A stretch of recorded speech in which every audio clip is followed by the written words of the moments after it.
welcome to round 4 of the Irish Drift Championship.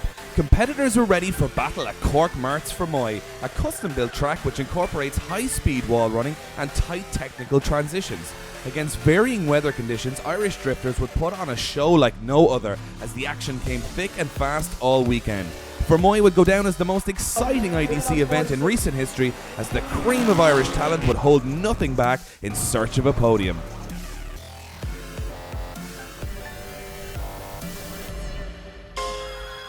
James Dean was closing in on his 3rd Irish Championship, and we caught up with the young Cork man as he prepared for his home event. Drifting really means everything to me. It's taken my complete life with the last 6-7 years. It's definitely been a long road to get to where I am now.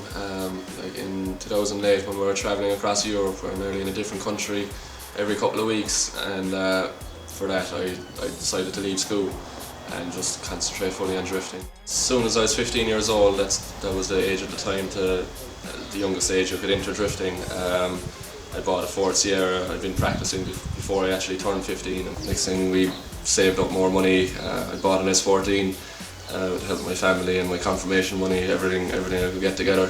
So I think my best memories of drifting so far, in 2007 I won the Rookie of the Year Championship in Ireland and also won the Deer Championship same year.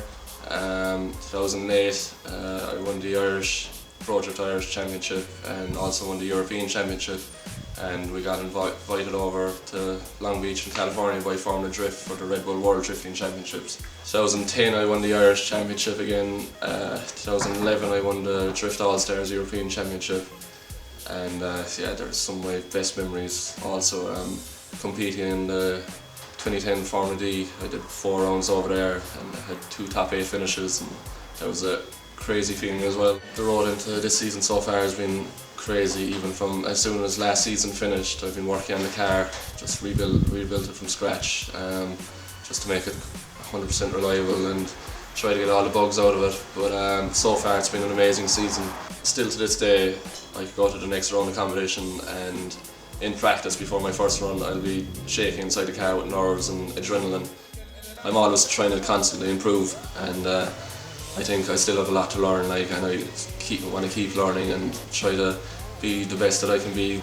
There is so many challenges to winning an IDC championship. If you don't push hard in Ireland, you're wasting your time. There's so many commitments people don't realise, like this is what I have, that's what I put everything into. It's definitely tough. You need a hell of a lot of passion. Like I drive a Fiat Stilo on the road. Like I don't have a nice road car or anything. I put all my money and everything I do is for drifting. Like, and I don't think people realise how much drifters actually put into their cars and put into drifting just because they love it. It's definitely not an easy road, and it will definitely put you through a lot. But then you get behind the wheel and do a lap that you're happy with, and it's a feeling like no other. I have a very good lead in the championship at the moment, and I'm really excited about going to Cork Marts this weekend, and hopefully if things go well I might be able to take the championship home with a win to spare. We kick off the on-track action with the ever-popular semi-professional class. Ireland's new wave of drift talent must first battle through an extremely tough qualifying session where almost half the field is eliminated to become one of the 32 hopefuls lining up for twin battle action. With the top 4 drivers on the day gaining access to the pro qualifying on main stage Sunday and the championship as tight as ever, Fermoy once again would produce its own drama and surprises. The semi-pro class can turn unknown drivers into household names, while the machinery and driving styles couldn't be more varied. This year, competition couldn't be more fierce, with a small number of points separating the top 5 drivers. The Fermoy layout requires drivers to run the rear end of their pride and joy inches from concrete walls at the top of 3rd gear while door to door with an opponent. An oil spill on track had played havoc with surface conditions, and after a hard-fought top 32, only 4 remained in contention for the round win. Philly Suffin and Chris Doyle had earned themselves a 3rd and 4th place playoff, while Darrell Barnett would battle Brian Lennon for top spot on the podium. Underdog heroes Suffin and Doyle had the crowd in a frenzy as both Nissan Skylines traded blows over 2 blistering runs. Neither driver had reached this far in the competition before, so are not backing down today. Doyle would take third spot on the podium. On to the final, and Brian Lenihan was hunting his first IDC podium, while Darryl Barnett was racking up more championship points each battle.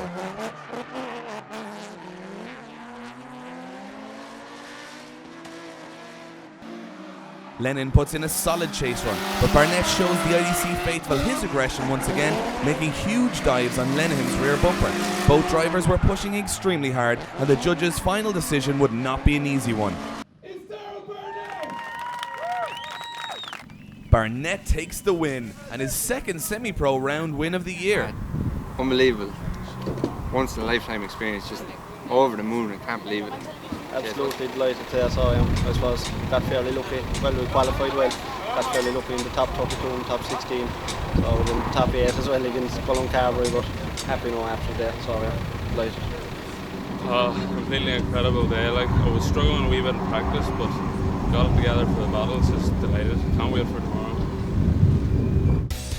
So with 4 points separating the top 3 drivers, it was all to play for going into the final round in Mondello. On to the pro class, and we sat down with pro rookie Brian Egan to gain his insight into competing at Ireland's top level. This is my first year in pro class now. Last year as an amateur driver I managed to make it through, I think twice. I remember just being starstruck, just lining up against Alan Sinnott, James Dean. That would have made my weekend if I could just get that practice run with James at some point. And this year now, you're looking at them as competition. It's not just, I'm delighted to get out beside you, you want to do better than them. And practice is just a completely different story to the lower ranks. It's door on door, it's maximum attack, it's possibly write your car off each lap. It's not trying to learn line, having a bit of fun. It's proper Sunday main event driving from the get-go on Saturday morning. And even when you get the battle to find out who you're against, it doesn't really matter because there's no easy battle. There's no guy who's gonna, you think, might make a mistake. It's just, you don't have to think, will I go easy, will I go 50%? It's just maximum every time. And to line up against people, I read their blogs, you know, I'm following everything they do, and I get to line up against them. It's something amazing, you know. And whenever I drift, it's kind of, I picture myself in the crowd and what I would like to see myself doing. So I know in Superlap, I always try something I haven't tried before. I might have tried it all weekend, it generally won't work, but I always think if I'm watching in the crowd, that's what I'd like him to try. So I think you'd only get good if you try and go maximum, because I was always kind of motivated by watching those guys.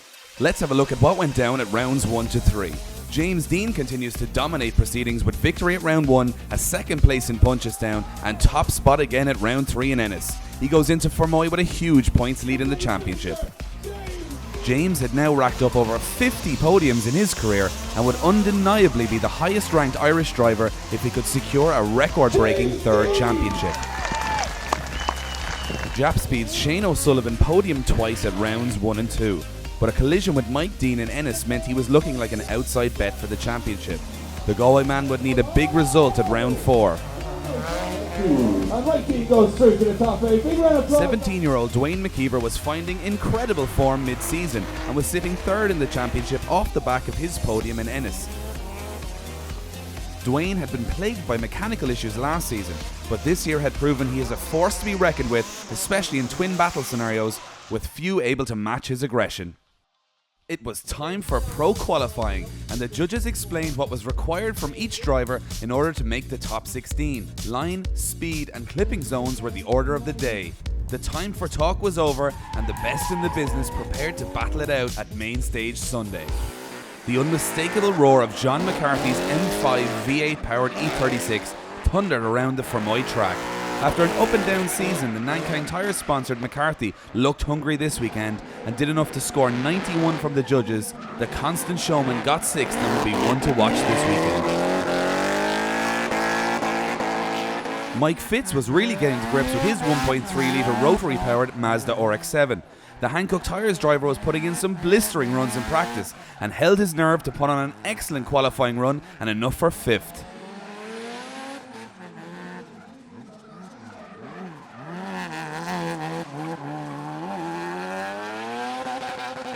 Dwayne McKeever's rise to the top has been phenomenal. His RB26 powered 180SX was using every one of its 600 horses to lay down a huge cloud of smoke as the 17-year-old championship hopeful blitzed his run and received a score of 92.3 and 4th position.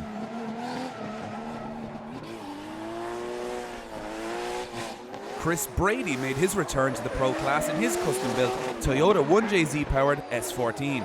Brady was suffering some electrical gremlins but was making his intentions known, putting in an incredible run that had the crowd on their feet. Brady was back with a bang and qualified 3rd. Brian Egan's team dealt with Hankook Tyres' Honda-powered Corolla was being pushed extremely hard. The pro rookie was going from strength to strength all season and put in the run of his life to the delight of the crowd and the judges. Egan would score 93 and make a statement of intent to the rest of the grid. But no matter what layout or track you throw at him, National Kart Centre Falcon Tyres driver James Dean will find a way to push the boundaries of what was humanly possible. His run would be inch perfect, even resulting in a standing ovation from the judges. His nickname, The Machine, well justified as he tops qualifying with an unbeatable 98.5. Join us after the break for all the action from the Superlap and the top 16.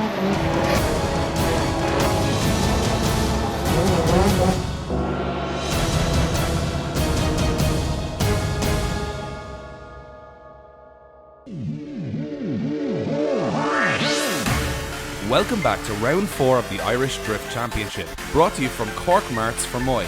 With qualifying done and dusted, our top 16 were getting ready for the NKC Superlap.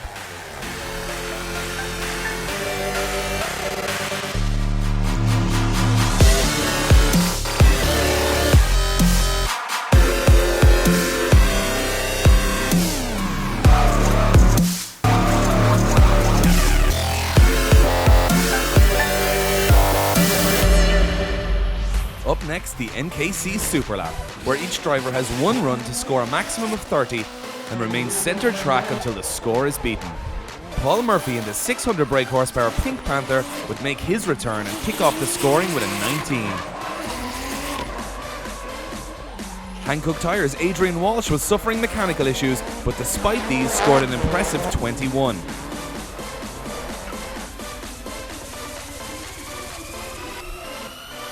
His reign at the top wasn't long-lived, however, as an on-form Alan Lenihan nailed the walls and scored 22 points.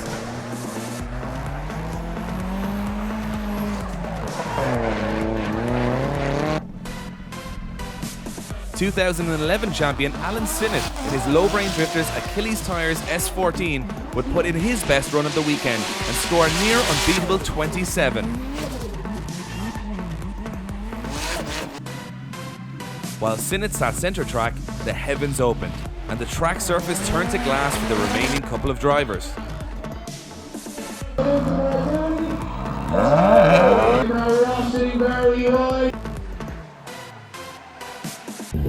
One driver remained, James Dean. With a score of 27 to beat, James needed a 10 from the judges, but with the track wet and dry in places, this would seem an impossible task, given Sinnott's exceptional run in the dry.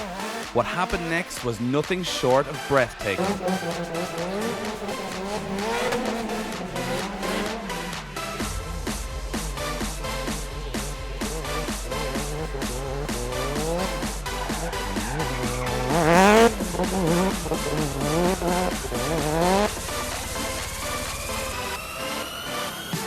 Amazingly, James Dean scores a perfect 30. To the amazement of the crowd in attendance. Let's check in with the drivers. It's been brilliant. It's a nice dry day, a few showers earlier on Superlap. So hopefully it dries up for twin battles. Really looking forward to it. Good to be back. The weather's after being a bit mixed, and we're struggling a bit for grip and stuff like that. We're after having a few different tyre changes, and we're just looking forward to some twin battles now, and hopefully it goes our way. Well, we've had a bit of heartache there in the Superlap with an electrical issue, but it was just a small relay, so we managed to fix it in time. But other than that, I'm delighted to be into the top 16. It's the first time qualifying this year. We've had a few niggly problems and everything throughout a couple of the rounds and everything, but we got a good qualifying run today, even though we only had one, and still managed to scrape into the top 16. So I'm just happy to be here now and be battling it out with the big boys. Yeah, I'm glad to be here, qualified. Thank God for a change. I did bad in the first 2 rounds, so for a change and home event as well, I'm glad to have qualified. So it's a bit tricky conditions, I had to come dry and wet, so it's a bit tricky with touch wood there on Superlap. We got in a dry lap, so hopefully we'll be doing okay in top 16 battles. Yeah, things were going well this morning. Was really happy with the lines and stuff, and just lined up for Superlap. And typical my luck, it started raining, so went out on the patchy track, but nearly had a right big one, but was able to save it. So I was happy enough to do that and got a few points, so not so bad. So what's it like to be an IDC judge? My name is Kieran Hines. I'm head judge with IDC. Have been head judge with ProDrift since 2003. Progression of the sport over those 10 years has been mind-blowing, really. You just couldn't get your head around how much we've progressed. You know, we had unique problems, I suppose, insofar as tracks and track layouts that we have, so we had to find our own answers on how we were going to get the sport to progress. At an IDC event, my job would entail obviously the track layout, which generally starts several weeks before the event. So when you have a track that's too easy, or the line is too easy, or the compound is too easy to get, it then becomes very difficult to judge because everybody's on a very similar level then. Irish drifting, the level of drivers in this country, the level is amazing. So it's always a difficult job, it's never easy. And we found very quickly that we had to up our game all the time because the drivers were hungry and they constantly pushed us. So we had to keep setting the bar higher and stay ahead of the drivers, and I think that's why the sport has progressed so much in this country. You know, we will continue to plan the events as we have been doing, leaving nothing unturned and making sure everything is right, because we owe that to the drivers. So the drivers, you know, they turn up with amazing machines that put their life and souls into building the cars, and I think it's only fair that we put the same amount of effort in. So with Superlap done and dusted, it was time to move on to the top 16 battles.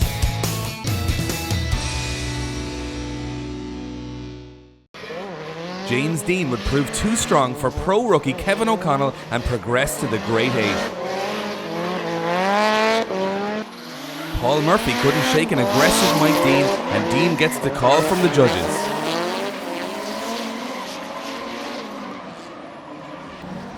Mike Fitz would eliminate Adrian Walsh after his SR20 Corolla would finally give up the ghost. Gavin Lenihan would drop 2 wheels off track to allow Team Deltwit's Brian Egan the win. Shane O'Sullivan would fall victim to returnee Chris Brady's show of form. Alan Lennon was on fire and was just too hot to handle for WKD's Barry Leonard. Dwayne McKeever and Paul McCarthy were pushing hard, but the judges award McKeever the win. John McCarthy would successfully negotiate the huge smokescreen behind Alan Sinnott to progress to the top 8. Mike Dean would make too many mistakes against brother James, and the younger sibling would move on to the semi-final after a textbook performance. Dean once again goes through to the final 4, guys. Give a huge round of applause to Mike Dean. An all-Hancock affair next as Mike Fitz and Brian Egan battled it out for a spot in the semis. Egan would prove too aggressive for Fitz and gets the call from the judges.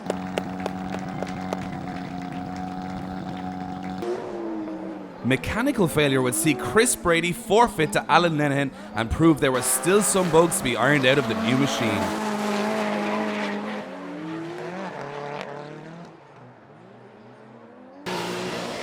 Dwayne McKeever would put in the chase run of the year to eliminate John McCarthy. Neither deserved to go home this early in the competition after an amazing display.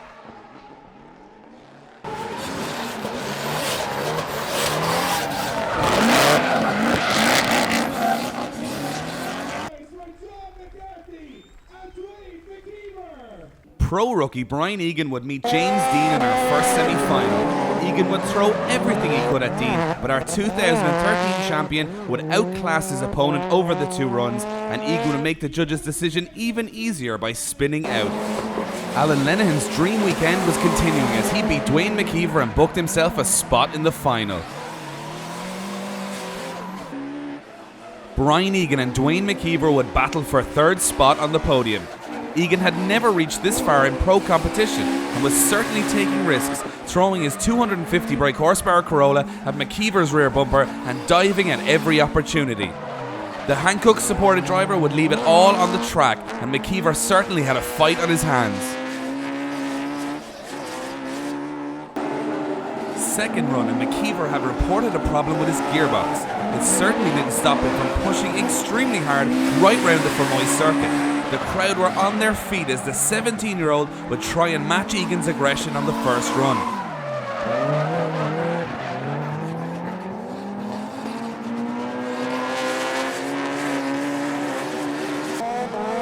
On to the final, and after a poor start to the season, Alan Lenihan was going for the round win. James Dean, however, would pull a small gap on the first run.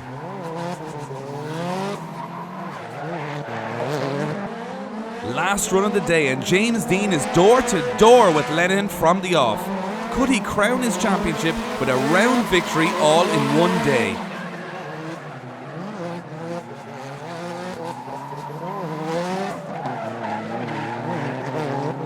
The judges were ready to make their decision.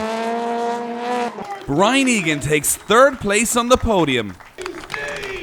It's official, James Dean wins round 4 of the Irish Drift Championship. Yeah, absolutely delighted.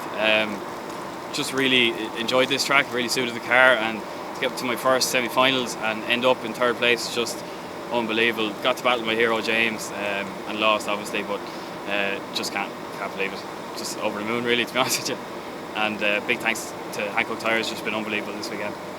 Oh, it's fantastic. Glad to be here on my home event and everything. Small tip this morning in practice, we just got from wet to dry and set a small tip. And thanks to my friends and family and sponsors, we all got the car back together again, and I'm delighted, so glad to be here.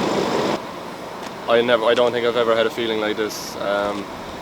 We've worked so hard throughout the year, and my home event, I just wanted to push as hard as possible, and there's someone looking down on me this weekend, and I have a fair feeling who it was, but Jesus, I'm absolutely on top of the world. Like, winning qualifying first of all, then doing a wet Superlap, and I thought, to be honest, I said there was no way I was going to beat Alan Sinnott's score, but I just said, right, I'm going to give it my everything. Gave it my everything and got 30 points out of 30. And then I had great battles, hard battles all the way down to the final, and I just gave it my absolute all, and just on top of the world to end up winning round 4 of the Irish Drift Championship, and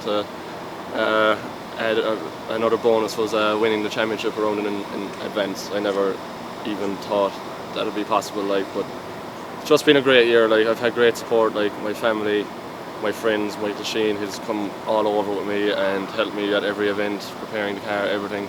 All my sponsors, Falcon Tire, National Kart Centre, everyone else. I couldn't do it without them, and yeah, very happy.